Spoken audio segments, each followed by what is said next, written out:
నమస్తే, welcome to our channel. నేను ప్రియాంకరావు. ఇప్పుడు ఏపీ అభివృద్ధి చెందుతున్న రాష్ట్రం. ఈ అభివృద్ధికి సెంట్రల్ గవర్నమెంట్ కూడా దోహదపడుతుంది. ఈ రోజు బడ్జెట్ కేటాయింపుల్లో భాగంగా ఏపీకి హై స్పీడ్ ట్రైన్స్ వచ్చాయి. అంటే 3. ఈ 3 రావడం వల్ల రాష్ట్రానికి కలిగే లాభం ఏంటి? రాష్ట్రం ఏ విధంగా అభివృద్ధి చెందుతుంది?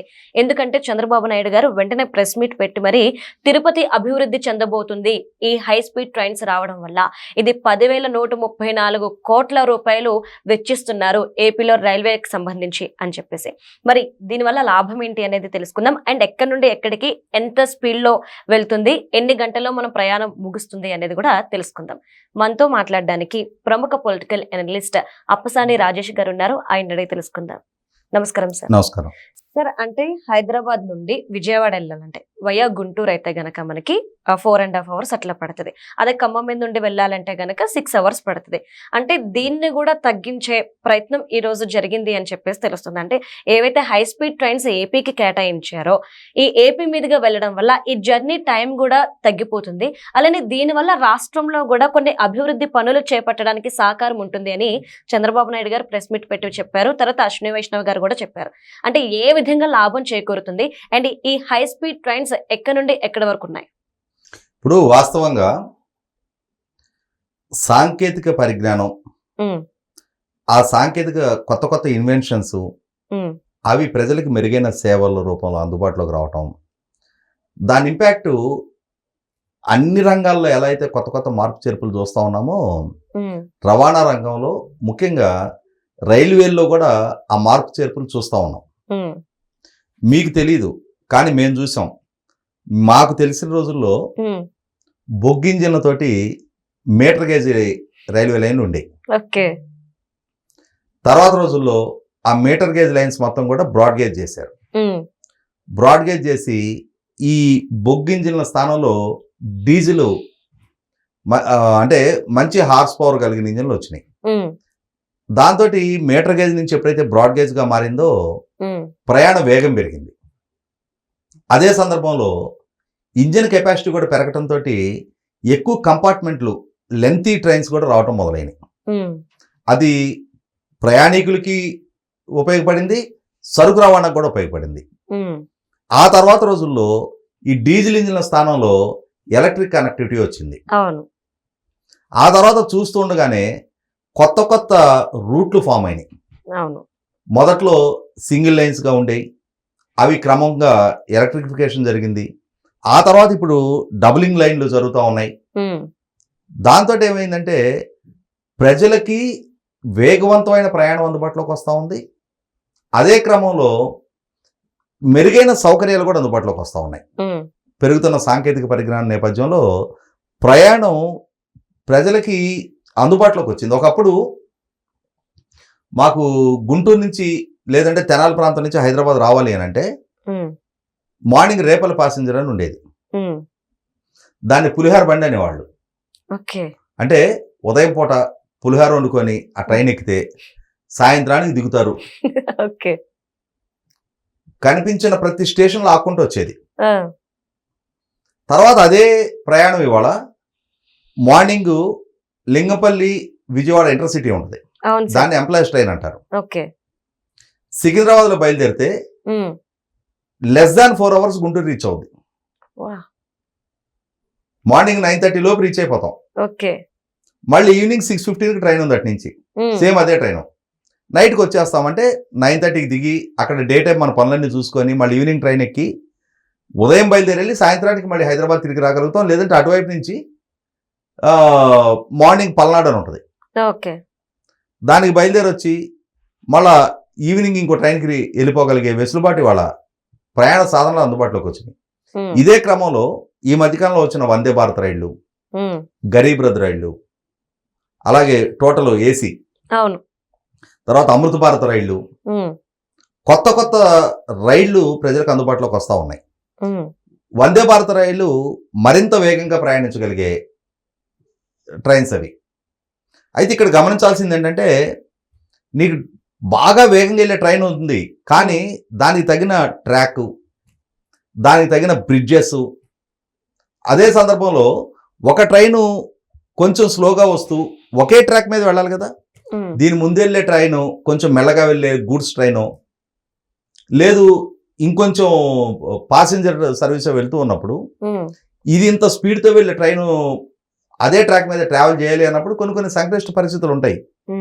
వాటిని ప్రాపర్గా మేనేజ్ చేసుకుంటా వాళ్ళు అన్నిటినీ ప్రాపర్గా సింక్రనైజ్ చేసుకొని ఈ ట్రైన్స్ అన్ని అందుబాటులోకి తీసుకొస్తా ఉన్నారు.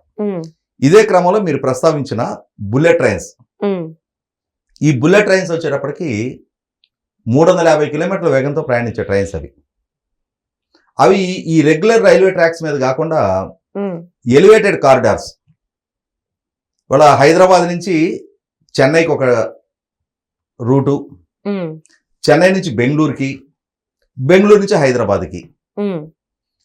ఇవాళ బెంగళూరు నుంచి హైదరాబాద్ వెళ్ళాలన్నా త్రూ ఆంధ్రప్రదేశ్ నుంచే వెళ్ళాలి. బెంగళూరు నుంచి చెన్నై వెళ్ళాలన్నా ఆంధ్రప్రదేశ్ గుండానే ట్రావెల్ చేయాలి. హైదరాబాద్ నుంచి చెన్నై వెళ్ళాలన్నా ఆంధ్రప్రదేశ్ గుండానే ట్రావెల్ చేయాలి.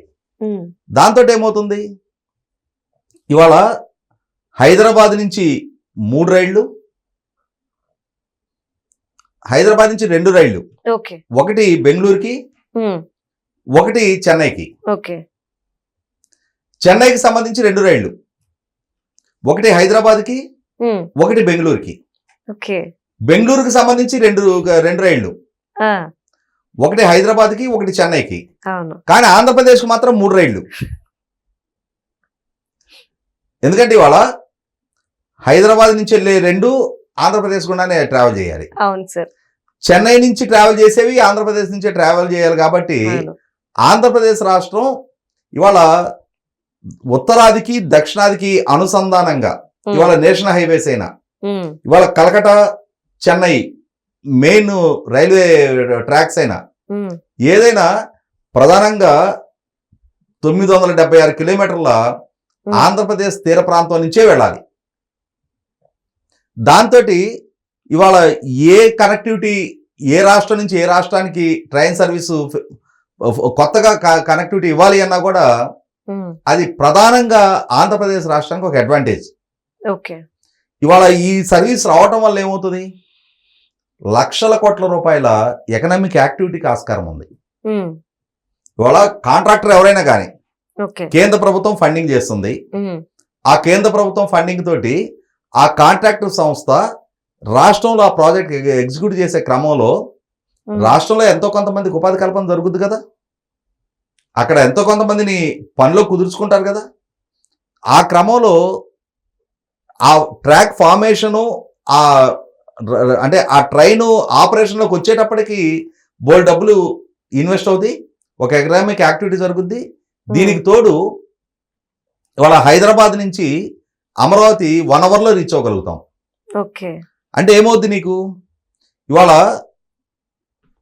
సిటీ నుంచి శంషాబాద్ ఎయిర్పోర్ట్కి వెళ్ళి ఆ ఎయిర్పోర్ట్లో అక్కడ ఫార్మాలిటీస్ అన్ని కంప్లీట్ చేసుకొని ఫ్లైట్ టేకాఫ్ అయ్యి గన్నవరంలో దిగి, గన్నవరంలో మళ్ళీ అక్కడ ఫార్మాలిటీస్ అన్ని కంప్లీట్ చేసుకొని బయటకు వచ్చి వాళ్ళ విధుల్లో హాజరవడానికి ముందుగానే ట్రైన్లో ఇక్కడెక్కి అక్కడ దిగుతాం వల్ల నీకు ఫ్లైట్ కన్నా వేగంగా ఈ ట్రైన్తో నువ్వు అమరావతికి కనెక్టివిటీ ఏర్పడిపోద్ది. ఇవాళ హైదరాబాద్ నుంచి బెంగళూరు గంట చిల్లరలో వెళ్ళిపోతున్నాం. కర్నూలు నుంచి హైదరాబాద్ రావాలన్నా, కర్నూలు నుంచి బెంగళూరు వెళ్ళాలన్నా, అమరావతి నుంచి చెన్నై వెళ్ళాలన్నా, చెన్నై నుంచి హైదరాబాద్ రావాలన్నా ఈ 350 కిలోమీటర్ల స్పీడ్ తోటి నడిచే ట్రైన్ల వల్ల ప్రజలకి టైం సేవ్ అవుతుంది మొట్టమొదట. కాకుంటే అందరూ ఆ ట్రైన్లో ట్రావెల్ చేయగలుగుతారా అంటే చేయలేకపోవచ్చు. ఇవాళ ఫ్లైట్స్ ఉన్నాయి, ఫ్లైట్లో అందరూ ప్రయాణం చేయగలుగుతున్నారా?